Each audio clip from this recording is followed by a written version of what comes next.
सारथी। Bharari sand में भू कानून को लेकर बैठक, सीएम धामी बोले जल्द लागू होगा सशक्त भू कानून, ड्राफ्ट पर की चर्चा। 21 नवंबर तक गन्ना पेराई सत्र शुरू होने की उम्मीद, शुगर मिल में 90% काम पूरे, मिल की ओर से गन्ना सेंटर भी हो रहे तैयार। प्रदेश में ग्राम और क्षेत्र पंचायतों में बैठकें, प्रशासन जिला पंचायतों से अगले महीने 2 दिसंबर को होंगे नियुक्त। 15 नवंबर से जंगल सफारी का आनंद ले सकेंगे पर्यटक, जंगल सफारी के लिए ऑनलाइन व ऑफलाइन दोनों माध्यमों से की जा सकती है बुकिंग। दून की हवा की गुणवत्ता खराब, ऋषिकेश में हुआ सुधार, पीसीबी ने जारी की रिपोर्ट, देहरादून का एक्यूआई 245। उत्तराखंड आने पर वाहनों का स्वागत, कटेगा ग्रीन सेंस, परिवहन विभाग ने अपनी योजना में किया बदलाव।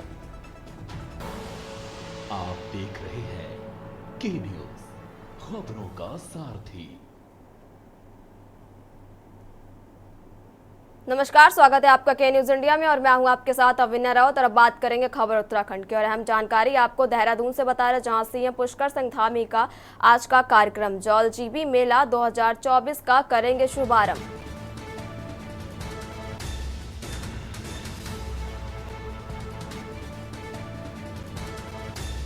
बारह बजकर 45 मिनट पर मेला स्थल गौचर चमोली जाएंगे सीएम पुष्कर सिंह धामी।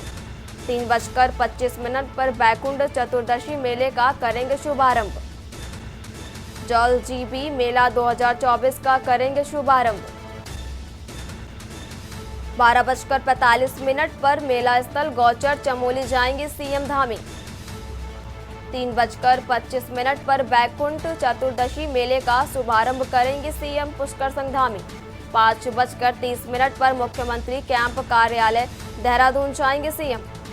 और बड़ी जानकारी आपको देहरादून से बता रहे, जहां सीएम पुष्कर सिंह धामी का आज का कार्यक्रम जौलजीबी मेला 2024 का करेंगे शुभारंभ।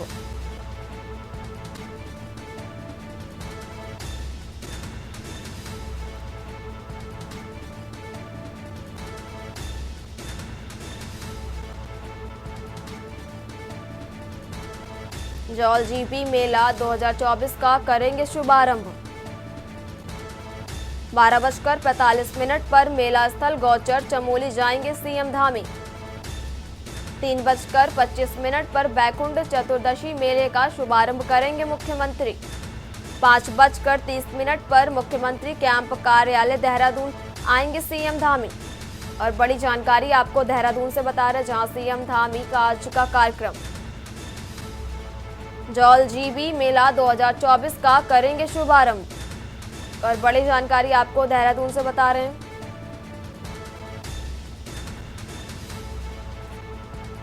3:25 पर बैकुंठ चतुर्दशी मेले का शुभारंभ करेंगे मुख्यमंत्री।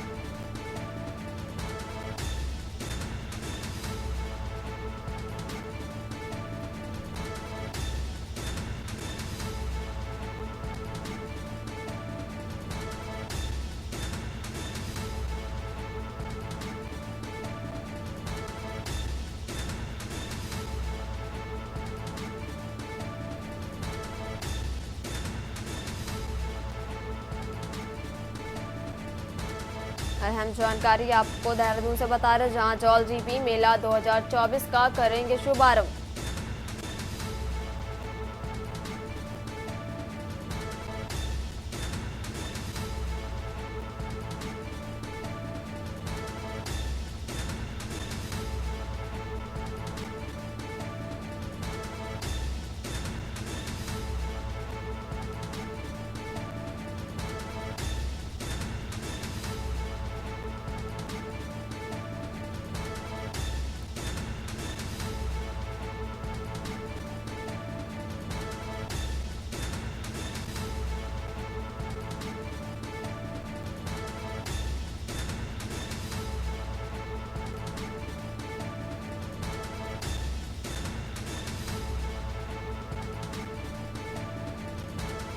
बारह बजकर 45 पर मेला स्थल गौचर चमोली जाएंगे सीएम धामी।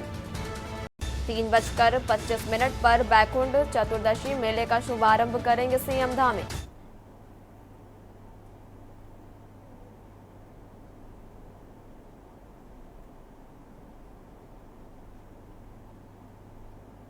और अब बढ़ते हैं खबरों की ओर। खबर कोटद्वार से, जहां जनपद पौड़ी के कोटद्वार स्थित सती चौड़ में भू माफियाओं द्वारा सरकारी भूमि पर क्रिकेट एकेडमी बनाकर उसको खुर्द-बुर्द करने के खिलाफ उत्तराखंड क्रांति दल मुखर हो गई है। यूकेडी के केंद्रीय संरक्षक डॉक्टर शक्ति शैल कपरवान ने साफ किया है कि यूकेडी सती चौड़ की इस भूमि को खुर्द-बुर्द नहीं होने देगी। इसके लिए चाहे पार्टी के कार्यकर्ताओं को खून तक बहाना पड़े।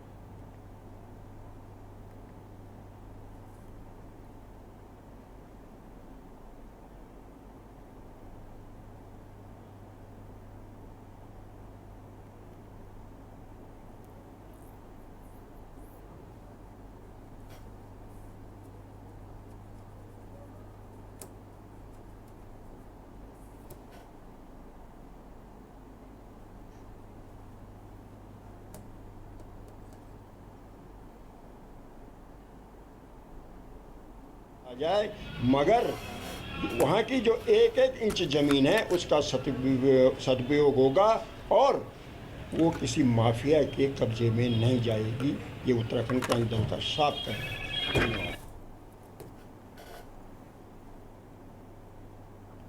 खबर रुड़की से है, जहां गंगनहर कोतवाली पुलिस ने एप्पल गैंग के 2 शातिर वाहन चोरों को गिरफ्तार किया है। आरोपियों के पास से पुलिस को चोरी की 12 बाइकें बरामद हुई। पकड़े गए आरोपी हरिद्वार और सहारनपुर जिले में वाहन चोरी की वारदातों को अंजाम देते थे और चोरी के वाहनों को बेचकर पने महंगे शौक को पूरे करते थे। आपको बता दें कि गंगनहर कोतवाली इलाके का नया पुल में पुलिस चेकिंग कर रही थी। चेकिंग के दौरान बिना नंबर मोटरसाइकिल पर सवार 2 संदिग्धों को रोका गया। पुलिस ने एप्पल गैंग के वाहन चोरों का पर्दाफाश करते हुए चोरी के 12 दोपहिया वाहन बरामद किए हैं।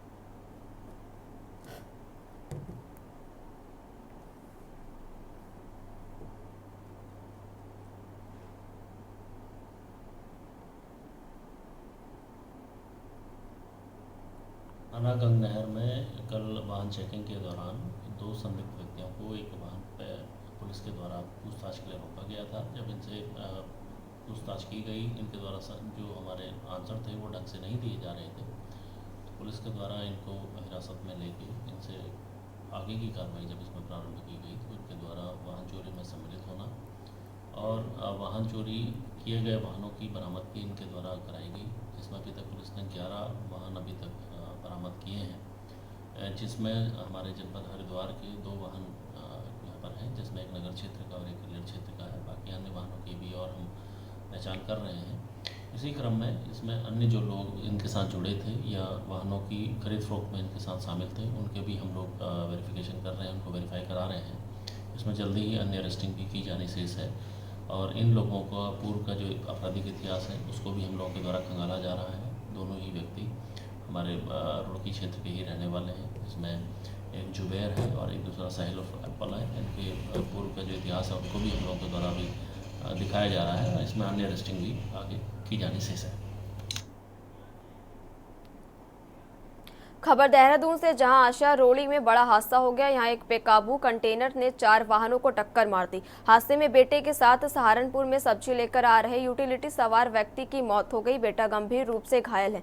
2 अन्य लोगों को भी चोटें आई हैं। पुलिस के मुताबिक बुधवार देर रात एक कंटेनर देहरादून से सहारनपुर जा रहा था। उसे रोकने का प्रयास किया गया तो वह बेकाबू हो गया। कंटेनर ने पहले सामने से आ रही कार को टक्कर मारी। इसके बाद कंटेनर ने सामने से आ रहे यूटिलिटी वाहन को टक्कर मारी और कुछ दूर से घसीटता हुआ ले गया। इससे यूनिटी वाहन पलट गया। देखो मैं बताता हूँ इस एक्सीडेंट का सबसे बड़ा कारण जी मैं उधर से आ रहा था सहारनपुर की साइड से। इस केस का सबसे बड़ा कारण जो है, यहाँ जो सेल टैक्स वाले खड़े रहते हैं वो है। उसकी वजह ये है कि उन्होंने सब्जी वाले को हाथ दिया, बिल्कुल सही नॉर्मल ट्रैफिक चलता आ रहा था नॉर्मल स्पीड से।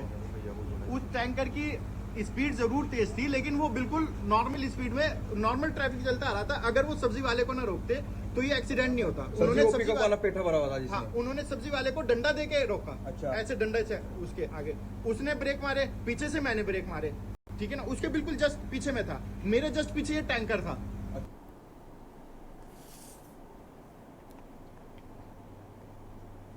खबर देहरादून से, जहां सर्विस चौक के IRDT ऑडिटोरियम में आपदा प्रबंधन कार्यशाला का आयोजन किया गया। कार्यक्रम में मुख्य अतिथि राज्य के आपदा सचिव विनीत कुमार सुमन ने शिरकत किया। कार्यक्रम में पार्वतीय खतरों के आकलन और चुनौतियों पर चर्चा की गई। वहीं प्रबंधक सचिव ने कहा कि प्राकृतिक आपदाओं के कारण हर साल 7,000 लोगों की मृत्यु होती है और संपत्ति और बुनियादी ढांचों को भी नुकसान होता है।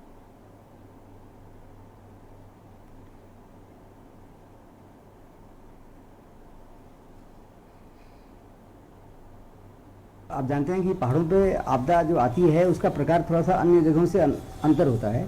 भिन्न प्रकार की आपदाएं आती हैं, बहुत सारे मल्टीपल कारण होते हैं। तो हम लोग उसी के बारे में विचार विमर्श करने के लिए कार्यशाला आयोजित किए हैं, जिससे हम उसके कारणों को जान सकें और कैसे निदान कर सकते हैं उसका, हम कैसे उसका प्रभाव कम कर सकते हैं, कैसे लॉस को कम कर सकते हैं, इसके बारे में कार्यशाला रखी गई है। हमारा प्रयास होगा कि कार्यशाला सफल रहे और लोगों को इसका लाभ मिल सके। और अब बढ़ते अगली खबर की ओर। श्री श्याम मित्र मंडल रजिस्टर रुड़की शहर द्वारा श्री खाटू श्याम जन्मोत्सव एवं लाट चौव महोत्सव सहित 36वां 10वीं मासिक संकीर्तन धूमधाम से 7 दुर्गा चौक मंदिर पर मनाया गया। बाबा श्याम के जन्मोत्सव के उपलक्ष्य में 21 किलो ड्राई फ्रूट से बना केक काटा। वहीं बाबा श्याम के भजनों पर देर रात तक श्याम प्रेमी झूमते नजर आए।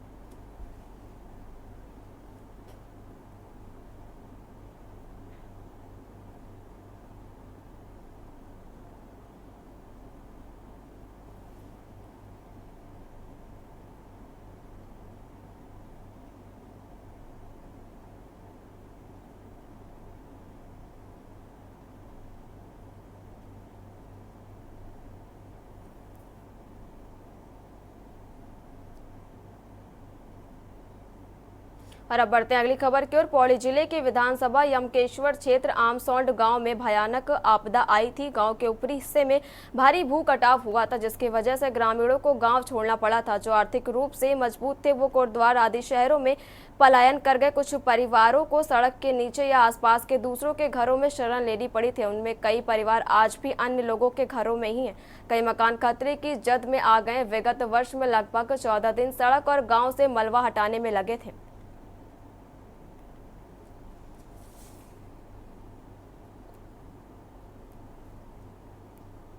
पहले तो ग्राम आमसौड़ में आज धरने का दूसरा दिन है, आप सभी जानते हैं। और इनकी मेन मांग है कि जो पहाड़ी है इनके ग्राम के पीछे, वहाँ से भारी मात्रा में मलबा आया था इस वर्षा काल में। तो इनका यही है कि हमें आगे हमारी फैमिली को कोई भी नुकसान ना हो, जिस कारण पहाड़ी का ट्रीटमेंट किया जाए किसी भी तरह, है ना। तो इसके चक्कर में ही पहले कई बार जो है अधिकारी लोग आए हैं, सर्वे टीम आई है, भूगर्भीय सर्वेक्षण टीम। और दूसरी मांग इनकी ये है कि इनका एक हाइड्रम योजना है, इनकी चलती है हाइड्रम, तो वो इस वर्षा काल में क्षतिग्रस्त हो गई है जो 2024 में। तो ये चाह रहे हैं कि उसको भी मरम्मत की जाए, सिंचाई ताकि सुचारू रूप से चल सके। और तीसरी है इनकी जल जीवन मिशन का जो है पानी, उसके संबंध में इनकी शिकायत है। हमारे यहाँ पे इतनी बड़ी आपदा आ रखी है, बहुत सारे लोग, बहुत सारे परिवार मतलब यहाँ पे प्लान कर चुके हैं, कोटद्वार चले गए। अब जिन लोगों के पास पैसा होगा तो वो जाएंगे, जिनके पास पैसे ही नहीं होंगे वो कहाँ जाएंगे। उन्होंने हमारे गांव में ये दूसरे लोगों के घर में शरण ली। रात को इतनी बड़ी, छोटे छोटे बच्चों को लेके दूसरों के घर में उन्होंने शरण ली। रात में इतनी बड़ी आपदा आ गई, मतलब 23 तारीख को इतनी बड़ी आपदा आई कि 14 घंटे लग गए सड़क को सफाई करने में। लेकिन फिर भी मतलब हमारे जो अधिकारी लोग हैं उनके कानों में, उनके आंखों में पट्टी बनी हुई है, उनको दिखाई नहीं दे रहा कि क्या हो रहा है आमसौड़ में। मूलभूत समस्या છે હાઇડ્રમ યોજના થપોડી છે 2 साल होगी ना, अभी तक हाइड्रम निवर्ण और सरा हमार सिंचाई हरियाली रहन છે, हमार सिंचाई ठप हुई છે, जो कि जबकि न जेई न प्रशासन न यकम सांसद छै न हमार बलून जी कोटद्वार में बैठे हैं नो ये गाछ बगाव मंगाना चाहिए ना। हमार ये थोड़ा देर हम आ जान हमार समस्या सुन लें और हमार समस्या तब पूरी हो जाए, जो कि हम सब महिलाएं हम अब घर बार का काम काज छोड़ कर हम बैठे हैं। उस टाइम मदद मुहैया कराई। मैं तहे दिल से दोनों का आभार अभिनंदन करता हूं क्योंकि वो हमारे दुख की घड़ी हमारे साथ थी। सरकार तो बिल्कुल बहरी है, सरकार अंधी है, सरकार को सब दिखने के बावजूद भी उन्हें कुछ नहीं करना। तो मैं कहना चाहता, अगर पिछले साल ये ट्रीटमेंट हो गया होता तो हमारे जो 10-15 लोग यहाँ से पलायन कर चुके हैं वो ना करते और अपना जीवन यापन यहीं पर रह करते। उनमें से अभी ऐसे कुछ लोग हैं, 3-4 परिवार, जो अभी भी पूरी तरह से अपने घरों में वापस नहीं लौटे। ये हमारा दुर्भाग्य है कि सरकार ने आज दिन तक हमारी ये मुख्य 3 हमारी मांगे हैं, ज़्यादा नहीं है, जो कि बहुत जायज़ हैं। एक तो सभी ने देखा होगा, बरसात में भी देखा, इस साल भी, पिछले साल भी, ऊपर से पहाड़ी से जो भूस्खलन हो रहा है उसकी चपेट में कई मकान आए हैं और आने वाले हैं, उसका ट्रीटमेंट। नंबर 2, इसमें 2 साल से सिंचाई व्यवस्था जो हमारा हाइड्रम है वो ख़राब पड़ा हुआ है, नहर बंद पड़ी हुई है, 2 साल से फसल बर्बाद हो रखी है। और यहाँ रुकेंगे एक छोटे से ब्रेक के लिए, जल्द हाजिर होंगे। आप देख रहे हैं के न्यूज़, खबरों का सारथी। अब ब्रेक के बाद एक बार फिर आप सभी का स्वागत है और अब बढ़ते हैं खबरों की ओर। देवभूमि उत्तराखंड में सशक्त भू कानून की मांग तेज होती जा रही है। तमाम राजनीतिक दल और क्षेत्रीय संगठन हिमाचल प्रदेश की तर्ज पर प्रदेश में सख्त भू कानून लागू करने की मांग कर रहे हैं। मूल निवास और भू कानून की मांग को लेकर सड़कों पर आ रही भीड़ ने चुनावी साल में सरकार की चिंता और बढ़ा दी है। इस चिंता के बीच मुख्यमंत्री पुष्कर सिंह धामी ने शासन के उच्च अधिकारियों की बैठक गैरसैंण में बुलाई। इस बैठक में 3 मुख्य विषयों पर चर्चा की गई और ये देखिए खास रिपोर्ट।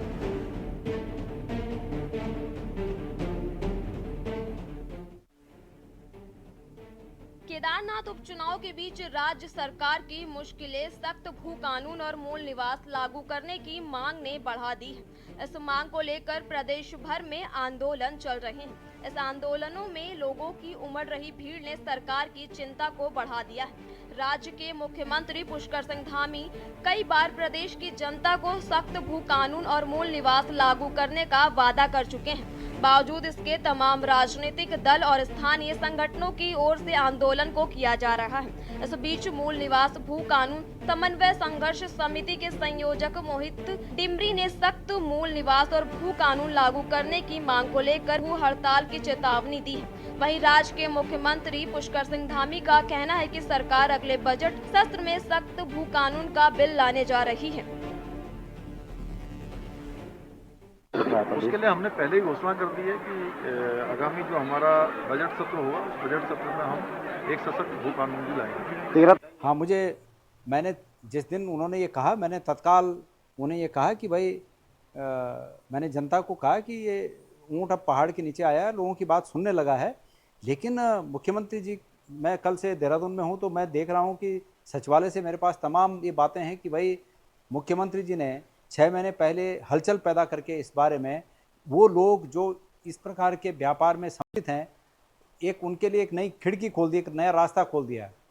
तो सवाल यह है कि मुख्यमंत्री जी के पास ये मौका था कि मुख्यमंत्री जी इसमें ऑर्डिनेंस लाते, और गोपनीयता की शपथ इसीलिए दिलाई जाती है कि ऐसे मामलों में आप गोपनीयता के तौर पर काम करके अंजाम दे दें काम को, और ऑर्डिनेंस लाते, और उसके बाद जब विधेयक बनने का वक्त उन्होंने विधानसभा सत्र में कहा कि बजट सत्र में करेंगे तब करते। लेकिन उन्होंने समय से पहले ये कह के एक नई बहस को जन्म दे दिया और राज्य के प्रति उनकी निष्ठा पर प्रश्न खड़ा होता है। मूल निवास भू कानून संघर्ष समिति की टीम लंबे समय से मजबूत भू कानून और मूल निवास 1950 को लेकर सड़कों पर संघर्ष कर रही है, और जनता की ही ताकत का दबाव है कि आज सरकार मूल निवास और भू कानून के मुद्दे पर लगातार मीटिंग करने जा रही है।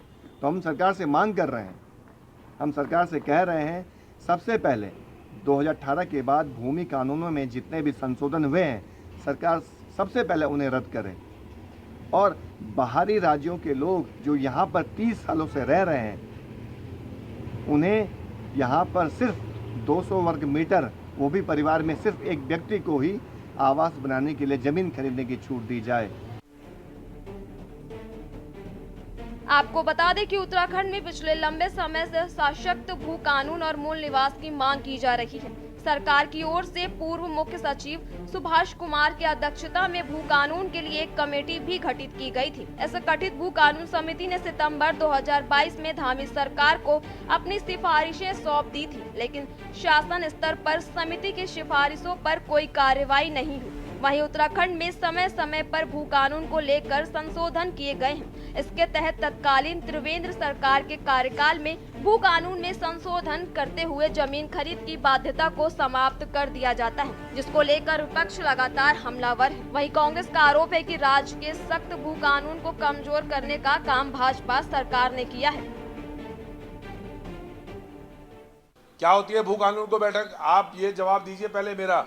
मैं 5 बार आपके साथ सामने प्रेस कॉन्फ्रेंस में पूछ चुका हूं कि नरेंद्र तिवारी का बनाया हुआ भू कानून किसने नष्ट भ्रष्ट किया, किसने लैंड की जो सीलिंग थी 12.5 एकड़ की खत्म करी। आप 7 साल से राज्य में, इस राज्य में उत्तराखंड के अंदर इन 7 सालों में कितनी जमीन की खरीद फरोख्त हुई, क्यों नहीं बताते? जांच बैठाएंगे, जांच करेंगे, जिलाधिकारियों से रिपोर्ट मांगेंगे। अरे भैया, भू कानून का सारा जो बेड़ा गर्क करने का काम किया है वो भारतीय जनता पार्टी की सरकार ने किया है। त्रिवेंद्र सिंह जी ने उसमें अग्नि लगाई थी और घी डालने का काम तीरथ सिंह जी ने और पुष्कर सिंह धामी जी ने किया। आई वॉश नहीं है तो क्या है, आप बताइए ना। केदारनाथ जी की शिला आप ले जाते हो, शिला ले जाकर के वहां पर आप मंदिर में स्थापना करते हो और उसके बाद मुकर जाते हो। आज भू कानून सारा एनडी तिवारी की सरकार के द्वारा बनाया गया भू कानून, उसको आपने नष्ट भ्रष्ट कर दिया और अब आप आंसू बहा रहे हो घड़ियाली। कांग्रेस पार्टी को तो यही नहीं पता भू कानून है क्या। अगर वो ये समझ पाते तो अपने समय में कुछ तो उदाहरण पेश करते कि हमने ये इस दिशा में ये काम किया था। तो उनको खुद डेफिनेशन नहीं मालूम, वो पहले खुद जान ले कि भू कानून क्या है, क्या उसमें संशोधन होने चाहिए, क्या हो रहे हैं और किस संदर्भ में हम अपने उत्तराखंड के मैंने जैसे पहले भी कहा कि हमारे जो अधिकार उत्तराखंड वासियों के हैं, उत्तराखंडियों के हैं, उनके संरक्षण के लिए क्या क्या कदम उठाए जाने चाहिए, हमारी सरकार बेहतर जानती है और उस दिशा में काम कर रही है। सबसे पहले तो मैं आपको बता दूं कि ये जो सख्त भू कानून और जो मूल निवास की जो लड़ाई है, ये उत्तराखंड क्रांति दल राज्य बनने से पहले से लड़ रही है। हालांकि इसमें तेजी तब आई है जब त्रिवेंद्र सरकार ने इसको बिल्कुल लचीला कर दिया था और ये कह दिया था कि जो उद्योगपति है यहाँ पर जो ज़मीन लेंगे, लेकिन वो जिस चीज़ के लिए ले रहे हैं 2 साल के अंदर अंदर उसको बनाना है।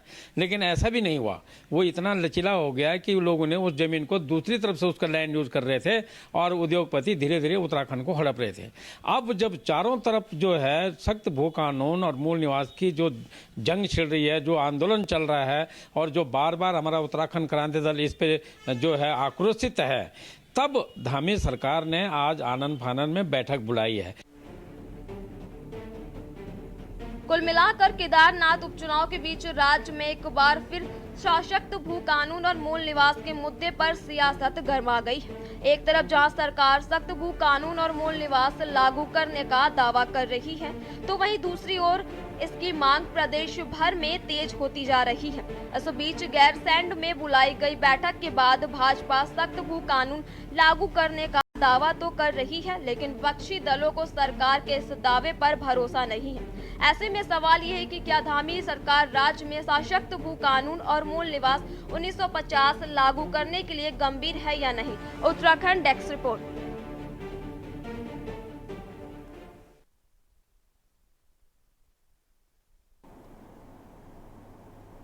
और इसी बीच अहम खबर गैरसैंण से आ रही है और बड़ी जानकारी आपको गैरसैंण से बता रहे हैं, जहां 2 दिवसीय गैरसैंण दौरे पर सीएम धामी। भराड़ी गैरसैंण में चल रहे विकास कार्यों का किया निरीक्षण। अफसरों को विकास कार्यों में तेजी लाने के दिए हैं निर्देश। स्थानीय लोगों से मिलकर सीएम ने लिया फीडबैक। 2 दिवसीय गैरसैंण दौरे पर सीएम पुष्कर सिंह धामी। भराड़ी गैरसैंण में चल रहे विकास कार्यों का किया निरीक्षण। अफसरों को विकास कार्यों में तेजी लाने के दिए हैं निर्देश।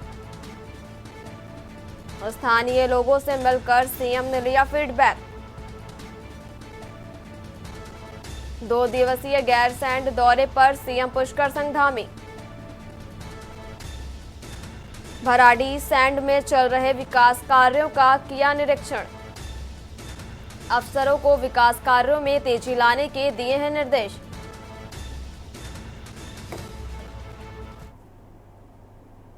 खबर उत्तराखंड में फिलहाल इतना ही। आप देखते रहिए के न्यूज इंडिया।